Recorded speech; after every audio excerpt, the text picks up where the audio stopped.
দেখেন দেখেন এদিক দেখেন, আমি একটা লাইন নিলাম ডোরের জন্য। ডোর নিলাম 3 ফিট 6। কত?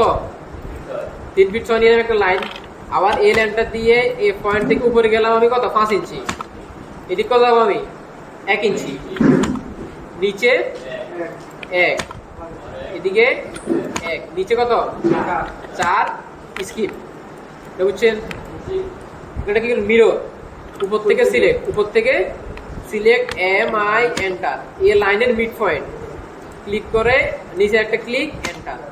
এটা এদিকে চলে আসলো মিরর হয়ে, ঠিক আছে? এবং সার্কেল C এন্টার। এবার এটার এই মাথার এই পয়েন্ট থেকে আপনি এই পয়েন্টে একটা সার্কেল নিলেন। আপনাকে এক্সটেন্ড EX ডাবল এন্টার দেওয়ার পর এই দাগটা আপনাকে এই দাগটা এবং এই দাগটা এক্সটেন্ড করতে হবে। এখন আমি এটাকে যেহেতু সামনে যেন এই সার্কেলটা দেখা যায়, ঠিক আছে? রাখার পর আমি এই দাগের মাথায় একটা ক্লিক করলাম, এই দাগের মাথায় একটা ক্লিক করলাম, তাহলে এক্সটেন্ড হয়ে গেল। এবং এই দাগটার এই পয়েন্টে এই দিক দিয়ে ক্লিক করবো, এটা এক্সটেন্ড হয়ে গেল।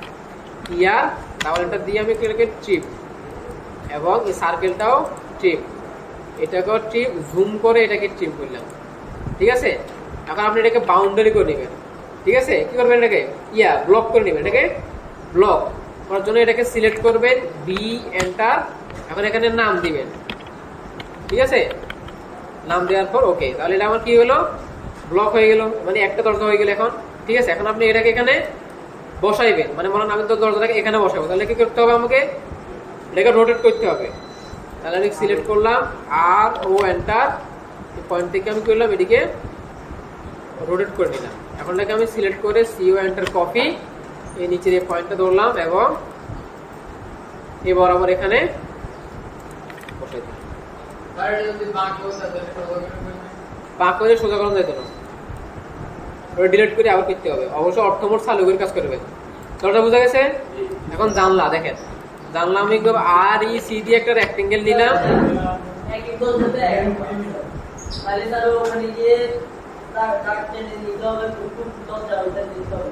তাহলে আপনি এটা বানাচ্ছে কত? 3 ফিট 6 এর। আপনাকে যদি লাগে 2 ফিট 6, তাহলে 2 ফিট আবার দরজা বানাবেন, 3 ফিটের জন্য আবার বানাবেন, 4 ফিটের জন্য আবার বানাবেন, ঠিক আছে? এখন জানলা দেখেন, বেডরুমের জানলা সাইজ কত? বেডরুম কত? 5 ফিট।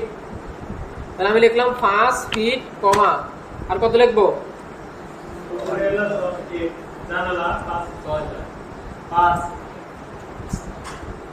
কত? এদিক দেখেন। এখন আমি একটা কি করলাম? বক্স নিলাম, REC দিয়ে একটা রেক্টেঙ্গেল আঁকলাম। আমি কি করলাম? এটাকে কপি করে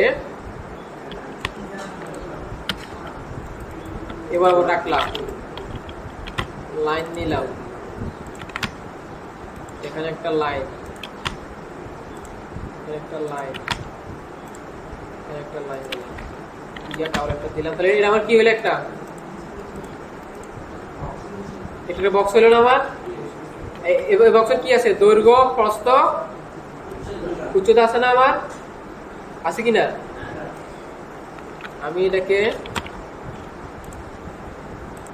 ভালো করে খেয়াল করেন সবাই, এটা ভালো করে খেয়াল করেন, এটা তো অনেকের সমস্যা।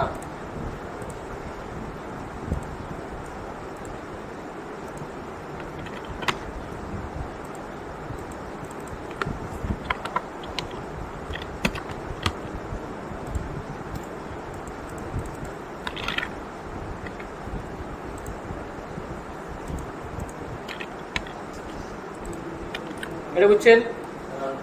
এলতে কি দৈর্ঘ্য, প্রস্থ, উচ্চতা, মানে একটা বক্সের কি থাকে? একটা বক্স বা একটা দেয়াল, আপনি যে কোনো কিছু, আপনার ফোন, ওটা কি থাকে? দৈর্ঘ্য, প্রস্থ, উচ্চতা থাকে না? এখন দেখেন, আমি যে আপনাদের মাপগুলো যে লিখে দিলাম, সেখানে লিখলাম কত? 5 ফিট ইন্টু কত লিখলাম? 7 ফিট নাকি? 5 ফিট হচ্ছে এটার দৈর্ঘ্য, 7 ফিট কি হাইট। এখন আমি দেখলাম 5 ইন্টু 5 হচ্ছে ইঞ্চি। এখন দেখেন 5 ফিট হচ্ছে কি দৈর্ঘ্য, 5 ইঞ্চি প্রস্থ, 7 ফিট উচ্চতা নাকি? তাহলে এখন আমি যদি একটা বক্সের উপর থেকে তাকাই তাহলে ওটা দেখবো কি কি আমি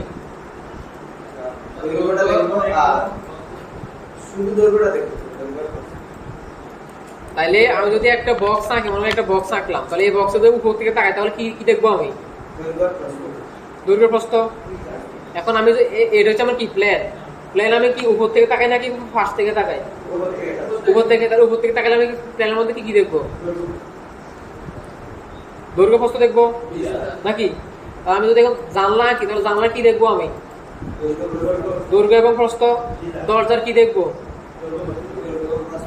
দৈর্ঘ্য প্রস্থ নাকি? কারণ আপনাদের আমি যে মাপগুলো লিখলাম, মাপের মধ্যে আমি শুধু আপনাদের দৈর্ঘ্য এবং হাইটটা লিখে দিই, প্রস্থ লিখি নাই। দরজা এবং জানলার মাপ যে আপনাদের খাতায় লিখে দিলাম, ওটা কি লিখছি আমি? দৈর্ঘ্য এবং হাইট। দৈর্ঘ্য এবং কি হাইট, প্রস্থ লিখে দিই নাই। তাহলে এখন যদি আমি জানলাটা আঁকি তাহলে জানলা আমি কি লিখবো? তাহলে আমার এখানে কি আসবে? এবং প্রথম দুইটা আসবে, দৈর্ঘ্য এবং প্রস্থ আসবে। তাহলে প্ল্যানের মধ্যে আমার হাইট আসবে না। দরজা আঁকার সময় সেম, দরজা আমার কি আমার আসছে কি এদিকের দৈর্ঘ্য এবং এই প্রস্থটা আসছে, ঠিক আছে? হাইটটা আসে না কিন্তু, ঠিক আছে? তাহলে আমি যদি এখানে জানলাটা আঁকি আর এই সি দিয়ে একটা রেক্টেঙ্গেল নিই তাহলে আমি এখন কি নিব? 5 ফিট, এটা কি দৈর্ঘ্য, কিন্তু 5 ইঞ্চি এটা কি প্রস্থ। তাহলে হাইট এখানে আসবে না, বুঝছেন কিনা এটা? তাহলে অনেকে আবার এটাকে 5 ফিট এবং 7 ফিট দিয়ে না আবার জানলা। তাহলে এইদিকে হচ্ছে 5 ফিট দৈর্ঘ্য, মানে এইদিকে দৈর্ঘ্য, আর প্রস্থ কত? 5 ইঞ্চি। দেয়ালের থিকনেস যা, প্রস্থ তা 5 ইঞ্চি। বেডরুমের কি? বেডরুমের জানলা।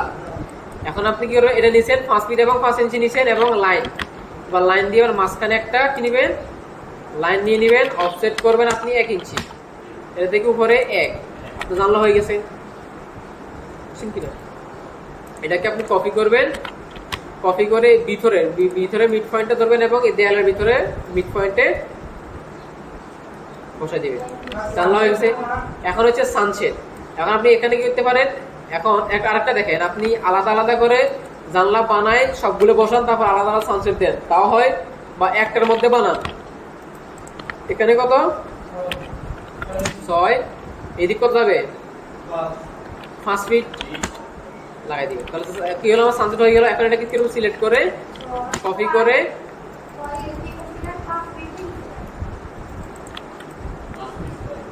এখন দেখেন এটা হচ্ছে আমার জানলা। এখন সানসেট দিব, এল এন্টার। এই পয়েন্ট থেকে উপরে কত? 6 ইঞ্চি। এদিকে কত? 5 ফিট। মানে এদিকে কত? জানলা যা হবে তা। জানলা যদি হয় 3 ফিট তাহলে এদিকে 3 ফিট, জানলা যদি হয় 4 ফিট তাহলে এদিকে 4 ফিট, ঠিক আছে কিনা? তাহলে 5 ফিট এন্টার লাগাই দিলাম। বুঝছেন কিনা এটা? সেটা বলেন। হ্যাঁ, আর আপনাদের মনে হয় সানসেট নামে একটা লেয়ার আছে, তাহলে সানসেটটা সানসেট নামে দিবেন। ওকে, বুঝছেন না বুঝুন নাই? এটা কি করবেন? এবং এটাকে রোটেট করবেন, সিলেক্ট করে আর ও এন্টার। এই পয়েন্টে ক্লিক করে এটাকে মাউসকে নিচে নেবেন, ক্লিক। তাহলে জানলাটা কি গেছে? দাঁড়ায় গেছে। এটাকে সিলেক্ট করে সি ও এন্টার কপি। এটা জানলাটা এই মিড পয়েন্টটা ধরবেন। মিড পয়েন্টটা ধরার পর এই ভিতরের দেয়াল অবশ্যই কোথায়? ভিতরের দেয়াল। বাইরে গেলে আপনি এটা মিড পয়েন্ট কিন্তু ভাবেন না। বাইরের দেয়ালটা দেখেন, এই দেয়ালটা কত বড়। এই দেয়ালটা এখান থেকে শুরু, এখানে শেষ না? মিড পয়েন্ট আসবে কোথায়? এখানে। তাহলে আপনাকে অবশ্যই ভিতরেরটা দেখতে হবে। তাহলে এই দেয়ালটা এখান থেকে শুরু, এখানে মিড পয়েন্ট ফাইভ ডুবের মাঝখানে মিড পয়েন্ট, ঠিক আছে? বুঝছেন কিনা প্ল্যানটা?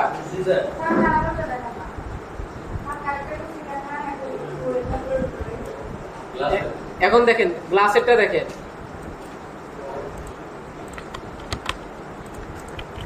এটা কি করবেন আপনি? রেক্টেঙ্গেল কত? 5 ফিট 5, ঠিক আছে? জানলা যা আছে তা নেবেন, লাইন নেবেন, মাঝখানে একটা লাইন নেবেন, নেওয়ার পর অফসেট 1 ইঞ্চি, দাগের উপরে 1, নিচে 1, ঠিক আছে? এই লাইনটা দিয়ে মাঝখানে একটা লাইন নেবেন মিড পয়েন্টে, অফসেট 1 ইঞ্চি। এই দাগ থেকে আমি ডান দিকে 1, বাম দিকে 1, মাঝখানেরটা ডিলিট। এখন টিআর ডাবল এন্টার দিয়ে আমি এই পাশের উপরেরটা ট্রিম করলাম, এই পাশে নিচেরটা ট্রিম করে দিলাম, করার পর এই পাশের এই উপরেরটা ট্রিম, এই পাশের নিচের একটা ট্রিম হয়ে গেছে। একটু আগে যেটা দিয়েছিল এটা কোনটা? এটা এটা এর আগে যেটা দিয়েছিল ওটা তো সহজ। এটা কি করবেন আপনি 5 ফিট 5 ইঞ্চি নেবেন, লাইন নেবেন, মাঝখান বরাবর একটা লাইন অফসেট করবেন 1 ইঞ্চি, বাস। ঠিক আছে, তাহলে প্ল্যানটাকে কি করবেন সবাই পুরোটা শেষ করবেন। ঠিক আছে।